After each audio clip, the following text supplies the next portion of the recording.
नमस्कार दोस्तों। आज मैं आपको सोमवार व्रत की कथा सुनाने जा रही हूँ। एक समय की बात है, किसी नगर में एक साहूकार रहता था। उसके घर में धन की कोई कमी नहीं थी, लेकिन उसकी कोई संतान नहीं थी। इस कारण वह बहुत दुखी था। पुत्र प्राप्ति के लिए वह प्रत्येक सोमवार व्रत रखता था और पूरी श्रद्धा के साथ शिव मंदिर जाकर भगवान शिव और पार्वती जी की पूजा करता था। उसकी भक्ति देखकर एक दिन माँ पार्वती प्रसन्न हो गईं और भगवान शिव से उस साहूकार की मनोकामना पूर्ण करने का आग्रह किया। पार्वती जी की इच्छा सुनकर भगवान शिव ने कहा कि हे पार्वती, इस संसार में हर प्राणी को उसके कर्मों का फल मिलता है और जिसके भाग्य में जो हो उसे भोगना ही पड़ता है। लेकिन पार्वती जी ने साहूकार की भक्ति का मान रखने के लिए उसकी मनोकामना पूर्ण करने की इच्छा जताई। माता पार्वती के आग्रह करने पर शिवजी ने साहूकार को पुत्र प्राप्ति का वरदान तो दिया, लेकिन साथ ही यह भी कहा कि उसके बालक की आयु केवल 12 वर्ष होगी। माता पार्वती और भगवान शिव की बातचीत को साहूकार सुन रहा था। उसे ना तो इस बात की खुशी थी और ना ही दुख। वह पहले की भांति शिवजी की पूजा करता रहा। कुछ समय के बाद साहूकार के घर एक पुत्र का जन्म हुआ। जब वह बालक 11 वर्ष का हुआ तो उसे पढ़ने के लिए काशी भेज दिया गया। साहूकार ने पुत्र के मामा को बुलाकर उसे बहुत सारा धन दिया और कहा कि तुम इस बालक को काशी विद्या प्राप्ति के लिए ले जाओ और मार्ग में यज्ञ कराना, जहाँ भी यज्ञ कराओ वहाँ ब्राह्मणों को भोजन कराते और दक्षिणा देते हुए जाना। दोनों मामा भांजे इसी तरह यज्ञ कराते और ब्राह्मणों को दान दक्षिणा देते काशी की ओर चल पड़े। रात में एक नगर पड़ा जहाँ नगर के राजा की कन्या का विवाह था, लेकिन जिस राजकुमार से उसका विवाह होने वाला था एक आंख से काना था। राजकुमार के पिता ने अपने पुत्र के काना होने की बात को छुपाने के लिए एक चाल सोची। साहूकार के पुत्र को देखकर उसके मन में एक विचार आया। उसने सोचा, क्यों न इस लड़के को दूल्हा बनाकर राजकुमारी से विवाह करा दूं। विवाह के बाद इसको धन देकर विदा कर दूंगा और राजकुमारी को अपने घर ले जाऊंगा। लड़के को दूल्हे के वस्त्र पहनाकर राजकुमारी से विवाह कर दिया गया। लेकिन साहूकार का पुत्र ईमानदार था। उसे यह बात न्याय संगत नहीं लगी।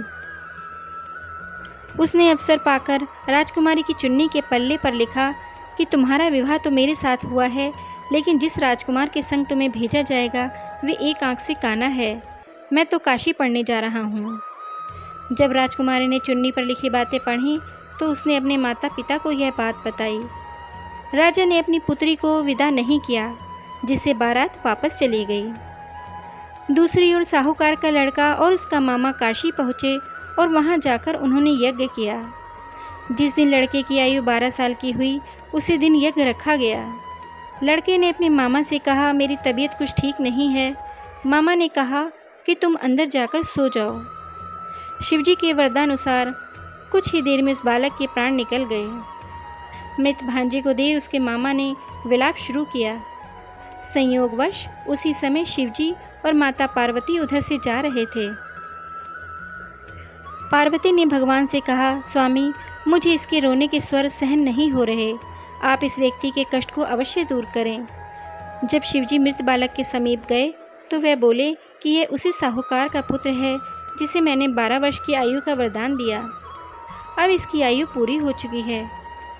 लेकिन मातृ भाव से विभोर माता पार्वती ने कहा कि हे महादेव, आप इस बालक को और आयु देने की कृपा करें, अन्यथा इसके वियोग में इसके माता पिता भी तड़प तड़प कर मर जाएंगे।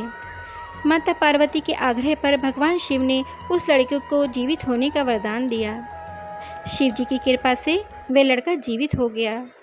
शिक्षा समाप्त करके लड़का मामा के साथ अपने नगर की ओर चल दिया।